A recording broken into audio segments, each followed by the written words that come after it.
अच्छा राजन जी, अपनी पेंटिंग के माध्यम से, अपने कुछ के माध्यम से अगर दर्शकों के साथ कोई ऐसे इमोशंस या कुछ ऐसे एक्सपीरियंस शेयर करना चाहें, जो आपको बहुत ही याद आते हैं या फिर आपको बड़े अच्छे लगते हैं, तो आप क्या शेयर करेंगे, क्या साझा करेंगे हमारे दर्शकों के साथ? देखिए, ऐसे बहुत सारे किस्से हैं। मैं एक आध ज़रूर बताऊँगा कि बीच-बीच जी, में हमारी पेंटिंग्स वग़ैरह मतलब बनती रहती हैं, जो आध्यात्मिक तौर पे है। ऐसे तो हर तरीके की पेंटिंग्स वग़ैरह मैं बनाता हूँ, चाहे वो पोर्ट्रेट पेंटिंग हो, किसी व्यक्ति विशेष का चेहरा हो और तंजोर पेंटिंग हो, पिछवई पेंटिंग हो और आध्यात्मिक पेंटिंग हो, जिसमें देवी-देवताओं की भी चित्रकारी होती है। भगवान श्री राधा कृष्ण की चित्रकारी होती है, भगवान विष्णु की चित्रकारी होती है और जहाँ पे भी पेंटिंग वगैरह पे मैं एक किस्सा आपको सुनाऊँगा। अभी हाल ही में कुछ ज़्यादा समय नहीं हुआ, किसी को हमने बहुत बड़ी राधा कृष्ण की पेंटिंग हमने बना कर के दी थी, अष्ट सखियों के साथ। जी, तो उन्होंने अपने मंदिर के कक्ष में उनका बड़ा सुंदर मंदिर बनाया था उन्होंने। तो मैंने ही जी, उनको सजेस्ट जी, किया था कि आप इस दीवार पे जो मंदिर का कक्ष है, जहाँ पे आपके विग्रह हैं, उसके पीछे वाली दीवार पे आप राधा कृष्ण अष्ट सखियों की आप पेंटिंग आप लगाइए और वो हमने बनाई उनके लिए, उनके आग्रह पे, उनके ऑर्डर पे, उनके कहने पे। और जब पेंटिंग बन कर के तैयार हुई, इस पेंटिंग को बन कर के मतलब बनने में 20 से 25 दिन लगे थे, काफ़ी बड़ी पेंटिंग थी और उसकी कीमत भी कई लाखों जी, में थी। और जब जी, उनके घर में वो पेंटिंग लगी और आज उसको काफ़ी समय हो गया, वो वहाँ पे बैठ कर के मंत्र जाप करते हैं, माला करते हैं, रामायण पढ़ते हैं या शास्त्र पढ़ते हैं। तो वो खुद बताते हैं, "राजन जी, यहाँ पे बैठ कर के आपकी पेंटिंग मतलब इतनी अलौकिक है कि यहाँ का दृश्य ही बदल गया। जैसे ही यहाँ पे ये पेंटिंग लगी है, यहाँ का वातावरण, यहाँ का माहौल और यहाँ पे ऐसा लगने लग गया कि हम बस यहीं बैठे रहें, इसी कक्ष में बैठे रहें, यहाँ से निकलने का मन ही ना करे उनका।" वो कहते हैं यहाँ पे बैठ कर के हमारा मन करता है ज़्यादा से ज़्यादा माला जाप करें या रामायण पढ़ें या भगवद गीता पढ़ें या भागवतम का पाठ करें।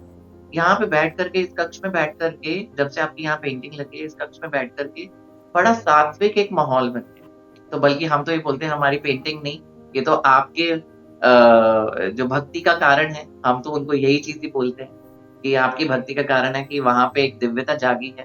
तो बल्कि फिर भी वो हमारे को ये चीज़ ही बोला करते हैं कि नहीं जब से आपकी पेंटिंग वहाँ लगी है तो एक अलग ही मतलब दृश्य बन गया है, एक अलग ही माहौल बन गया है, एक वातावरण बदल चुका है वहाँ का।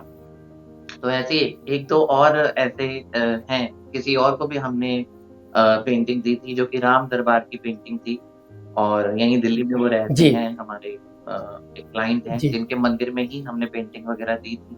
क्योंकि ये वाला इसलिए आज जी, हम इस टॉपिक के ऊपर बात वगैरह कर रहे हैं क्योंकि ये वाला राजीव जी ये आज का जो इंटरव्यू है वो आध्यात्मिकता के ऊपर है। और हालाँकि हम जी, हर तरह की पेंटिंग वगैरह बनाते हैं, लेकिन आज का टॉपिक जो है वो आध्यात्मिकता के ऊपर है, जी, तो इस वजह से हम आज के दिन जो इंटरव्यू हो रहा है, वो हम आध्यात्मिकता के ऊपर ही हम बात वगैरह कर रहे हैं। तो इसी वजह से मैं जी, आज ये जी, वाली चीज़ बिल्कुल। बोलना चाहूँगा कि जैसा कि आपने सवाल पूछा है, जी, तो जब से वहाँ राम दरबार की पेंटिंग वगैरह लगी है, तो वो भी उनका भी यही चीज़ें कहनी थी कि राजन जी यहाँ पे आपकी पेंटिंग लगी है, तो हमारे पूरे मंदिर का ना एक दृश्य ही बदल चुका है। यहाँ बैठने का इतना मन करता है, यहाँ बैठे हम, यहाँ पे माला जाप करें, यहाँ पे शास्त्र पढ़ें और जब से आपकी पेंटिंग लगी है, कई लोग तो ये भी तक बोलते हैं कि आपकी जब से हमारे घर में पेंटिंग आई है, हमारा कारोबार बढ़ गया। और हमारे दिन दूनी रात चौगनी हमारा काम भी बढ़ा है। पता नहीं हमारे घर में लक्ष्मी का वास हो गया है, ऐसा लोग बोला करते हैं। तो मैं तो कहूँगा कि जी, ये तो सब प्रभु राधा कृष्ण की कृपा है कि हमारा इसमें कुछ वो नहीं है। ये तो उन्होंने हमारे को प्रेरणा दी है और हम बनाते हैं अपने ब्रश से भगवान को सजाते हैं और एक दिव्य चेतना के साथ वो पेंटिंग बनाते हैं और एक भक्तों के घर में हमारी पेंटिंग वग़ैरह प्रभु श्री कृष्ण और राधा रानी की कृपा से वहाँ तक पहुँच जाती है, हम तो एक ज़रिया मानते हैं। अच्छा, आपके इन जवाबों में मैं एक सवाल ढूँढ रहा हूँ और वो ये सवाल ये है कि मैंने भी कई बार आपकी जो पेंटिंग देखी उसमें एक शांति, एक अजीब-सा एनर्जी मिलती है, फ़ील होती है। ये जो इफ़ेक्ट हैं, ये जो प्रभाव है, कहाँ से उत्पन्न होते हैं? क्या इन पेंटिंग्स के लिए आप किसी साधना का प्रयोग करते हैं या कोई आप इसमें कोई अलग से तैयारी करते हैं या कोई ध्यान करते हैं? कैसे ये प्रभाव कैसे उत्पन्न होता है? राजीव जी इसमें सही आप कह रहे हैं। एक आध्यात्मिकता की शक्ति की एक ज़रूरत होती है, तभी उस चीज़ को उकेरा जाता है, तभी उसको जी, चीज़ को बनाया जाता है। तो इसके लिए अगर हम कहते हैं कि कोई भी चीज़ अगर करनी हो, मेहनत तो करनी पड़ती है, डेफ़िनिटली। अगर किसी भी फ़ील्ड में जाना हो, कड़ी मेहनत करनी पड़ती है। अगर यही चीज़ ही अगर हम भगवान श्री कृष्ण की पेंटिंग या किसी देवी-देवता की पेंटिंग बना रहे हैं और उसमें अगर अलौकिकता को डालना है, एक दिव्य चेतना को डालना है, तो दिव्य चेतना होनी भी चाहिए, तभी वो दिव्य चेतना पेंटिंग में आ पाएगी। तो उसको किया कैसे जाता है? मेरा एक दैनिक दिनचर्या है कि मैं जल्दी सुबह उठता हूँ और अभी आज का जी, जो समय चल रहा है वो कार्तिक का समय चल रहा है। कार्तिक का महीना 12 महीनों में से सबसे ज़्यादा श्रेष्ठ माना जाता है। तो कार्तिक के महीने में वैसे जी, भी हम तो वैसे भी रोज़ उठते ही हैं, 4 साढ़े 4 हम उठ जाते हैं। तो मेरा मतलब जी, अलग से भी चलता है मेरा कि मैं उठ कर के मैं अपना आचमन वग़ैरह कर लेता हूँ। आचमन वग़ैरह करके मैं अपनी साधना, अपना ध्यान माला के जाप से मैं करता हूँ, माला करता हूँ। हमारा मंत्र जो है वो श्रील प्रभुपाद ने जो वर्ल्ड वाइड इसको फैलाया, भगवान श्री कृष्ण ने जगह-जगह पे ये गाँव, कस्बे में जा-जा करके चैतन्य महाप्रभु ने भी इस चीज़ को विस्तार किया है। वो मंत्र क्या है? हरे कृष्णा, कृष्णा कृष्णा हरे हरे, हरे अरे राम, वाह! राम राम हरे तो सुबह उठ वाह, कर वाह, के वाह! बिल्कुल, बिल्कुल। ये मंत्र को हम जपते हैं और प्रभु को सिमरन करते हैं, प्रभु को ध्याते हैं और क्योंकि ब्रह्म मुहूर्त का जो वेला होता है, वो एकांतिक वेला होता है।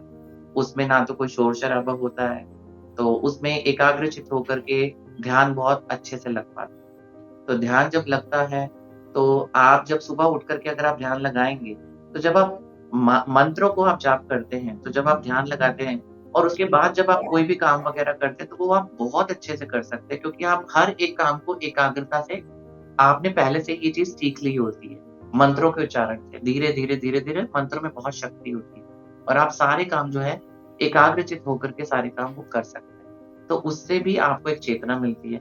वही चेतना जब हम अपनी चित्रकारी में डालते हैं, तो जैसे कि लोग बताते हैं जैसे कि मैं आपको बोल ही चुका हूँ, इससे पहले वाले बातों में जी, कि वो सब भाव जो है वो डाले जाते हैं पेंटिंग के अंदर। तो राजीव जी यही है कि हमारे दिनचर्या इस तरीके की है कि हम अपना मेडिटेशन सुबह उठ कर के करते हैं, ध्यान वगैरह करते हैं और अभी कार्तिक भी चल रहा है, तो कार्तिक में तो और ज़्यादा 12 महीने में से सबसे ज़्यादा श्रेष्ठ कार्तिक का महीना कहा जाता है। इसमें सबसे सुबह उठ कर के स्नान आदि करके और हम उसके बाद जो है आरती करते हैं, तुलसी जी की आरती होती है और तुलसी जी की आरती के बाद जो है नरसिंह देव जी की आरती की जाती है।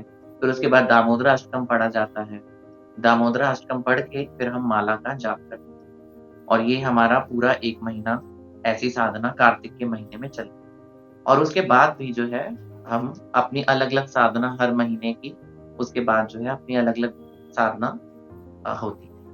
राजन जी, कई कला प्रदर्शनियों में मैंने आपकी कई सारी पेंटिंग्स देखा है, काफ़ी राधा कृष्ण की मूर्तियों से पेंटिंग से हट के भी आपकी पेंटिंग देखा है, काफ़ी हमें अट्रैक्ट भी करती हैं। लेकिन इनके बीच में एक एज़ ए जर्नलिस्ट मुझे कई बार ये सवाल आपसे करने का मन किया जो कि लेकिन मैं पूछ नहीं पाया। आज मैं पूछना चाहता हूँ कि जब आप राधा कृष्ण की मूर्तियाँ बनाते हैं, प्रतिमा बनाते हैं, पेंटिंग्स करते हैं और जब आप दूसरी पेंटिंग्स को बनाते हैं, तो उसमें उन दोनों के बीच में स्थिति क्या होती है? मन स्थिति आपकी क्या होती है? मतलब राधा कृष्ण की पेंटिंग बनाते समय मन स्थिति क्या होती है और दूसरी जो पेंटिंग बनाती है उसमें आपकी मन स्थिति क्या होती है? कितना क्या डिफरेंट होता है और क्या स्थिति होती है? राजीव जी, इसमें मैं डेफ़िनेटली ये चीज़ कहूँगा कि जब हम भगवान श्री कृष्ण को, राधा रानी को चित्रित कर रहे हैं या राम भगवान को चित्रित कर रहे हैं, सीता मैया को चित्रित कर रहे हैं, विष्णु भगवान को चित्रित कर रहे हैं, तो डेफ़िनेटली मेरा जी, रुझान ज़्यादा डिवोशनल पेंटिंग्स की तरफ है। उन पलड़ा जिसको हम कहते हैं कि ज़्यादा डिवोशनल पेंटिंग की तरफ है। मेरा उसमें अलौकिक मन लगता है, हुँ, एक मज़ा आता है। मतलब एक अच्छा भगवान को हुँ, कैसे सजाएँ, भगवान का मुखमंडल कैसे बनाएँ, भगवान की आँखें कैसे बनाएँ, अरे! इससे ज़्यादा भी सुंदर हम बना सकते हैं। भगवान का चरण इससे भी ज़्यादा जी, सुंदर बना सकते हैं। अरे! ये नहीं यहाँ पे ये हम डालते हैं या ये कलर स्कीम नहीं हम यहाँ पे दूसरी कलर स्कीम डालते हैं। मतलब एक और हुँ, मज़ा आता है भगवान को और सजाने में और करने में, भगवान को और ग्लोरीफाई करने जी, में, भगवान को और अलंकृत करने में मज़ा आता है कि बस करते जाओ, करते जाओ, करते जाओ, बनाते जाओ। तो इस तरीके से रहता है। जी। और रही बात दूसरी पेंटिंग्स वगैरह की, तो देखिए हम सब तरीके के काम वगैरह करते हैं। और जब दूसरी जी, पेंटिंग वगैरह बनती है, तो हाँ, ऐसा नहीं कि हमारा उसमें मन नहीं लगता, डेफ़िनेटली उसमें भी मन लगता है। लेकिन जैसा कि मैंने आपको बताया कि हम कीर्तन सुनते हैं, तो जब हम भगवान को बना रहे होते हैं, तो जैसे कहते हैं डबल इंजन की सरकार हो जाती है कि हम साथ जो बना रहे हैं, तो भगवान को ही बना रहे हो, सुन किसको रहे हैं? भगवान को ही सुन रहे हैं। तो वो सब सराउंडिंग सारी की सारी भगवानों वाली हो जाती है, भगवान की हो जाती है कि राधा कृष्ण के गीत लगा रहे हैं, भागवतम लगा रहे हैं। लेकिन जब हम दूसरे की पेंटिंग बना रहे हैं, तो बना तो रहे हैं क्योंकि हमने ऑर्डर है, तो ऑर्डर पे तो हम काम करेंगे ही करेंगे डेफ़िनेटली। अगर कोई हमें देगा और किसी को हमारा काम इतना ज़्यादा पसंद है, तो हम क्यों मना करेंगे? और हम मना कर भी नहीं सकते क्योंकि अगले बहुत ऐसे लोग हैं जो मेरे को कई साल हो गए जुड़े हुए मतलब इस लाइन में और मेरे ऐसे-ऐसे बहुत क्लाइंट बन चुके हैं, जिनसे एक पारिवारिक रिश्ते बन चुके हैं। और वो मुझे अपना कोई भाई समझता है, कोई अपना बेटा समझता है और कोई अपना सखा समझता है और मुझे मित्र समझता है, फ्रेंड समझता है, तो वो हमारे को कॉल करते हैं। और हम क्यों उनको वो मना करेंगे क्योंकि मेरा एक पेशा तो ठीक है, कलाकार का है ही है, लेकिन जिस तरीके से आप मेरे साथ इंटरव्यू में बात वगैरह करें, आपको भी पता है कि मेरी बोली कैसी है या मेरा एक हाव-भाव कैसा है, मेरे बात करने का तरीका कैसा है और मैं कानों को हाथ पकड़ कर के ये वाली चीज़ बोलूँगा, ये मैं नहीं कहता, ये लोग बोलते हैं, ऐसा। ये लोग कहते हैं कि राजन जी आपका बोलने का तरीका, आपका बात करने का तरीका एक अलग ही वो आता है और पता चलता है आपके चेहरे से या आपके बात करने से कि जी। सच में आपके चेहरे से एक सात्विकता का एक भाव प्रकट होता है। तो मैं तो कहूँगा कि ये सब सच में मैं तो कानों को हाथ लगा कर के बोलूँगा कि ये मेरे ठाकुर जी की ही कृपा है। ये सब और मेरी माँ का आशीर्वाद है, मेरे ठाकुर जी की कृपा है।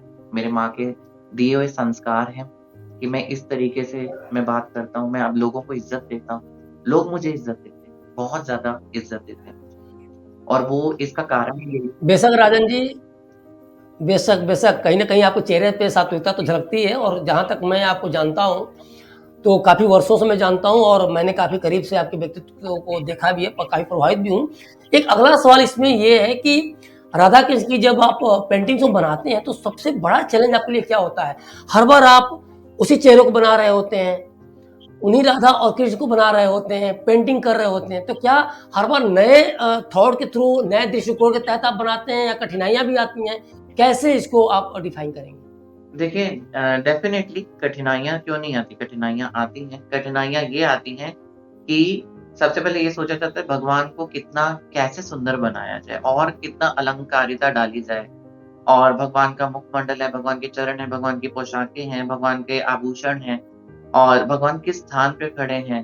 वृंदावन के कुंज गलियों में खड़े हैं या वृंदावन में खड़े हैं। वन मतलब जो जहाँ पे पेड़-पौधे हैं, जंतु हैं। तो वहाँ सब चीज़ें दिग्बंधन हैं, वहाँ पे लताएँ हैं, वहाँ पे सब चीज़ों को दिखाया जाता है। वहाँ मंदिर है पीछे, पीछे का जो सीन है, जमुना जी बह रही हैं। तो उन सब चीज़ों को कैसे हम अपने कैनवस में उतारें और कितना हम सुंदर डाल सकते हैं सब चीज़ों को। तो डेफ़िनेटली चैलेंजेज़ वग़ैरह इसमें आते हैं। लेकिन मैं तो ये बोलूँगा इसी के साथ ही साथ सब चीज़ों का एक ही निचोड़ है कि प्रभु का नाम लेते हैं और अपने ब्रश को स्टार्ट करते हैं और बनाते हैं। प्रभु का नाम लेकर के वो चीज़ बन जाती है अपने आप ही, हमें खुद भी नहीं पता होता था कि बस प्रभु करने वाले होते हैं और हमारा हाथ भी प्रभु ही चलाने वाले होते हैं, वो चीज़ बन जाती है।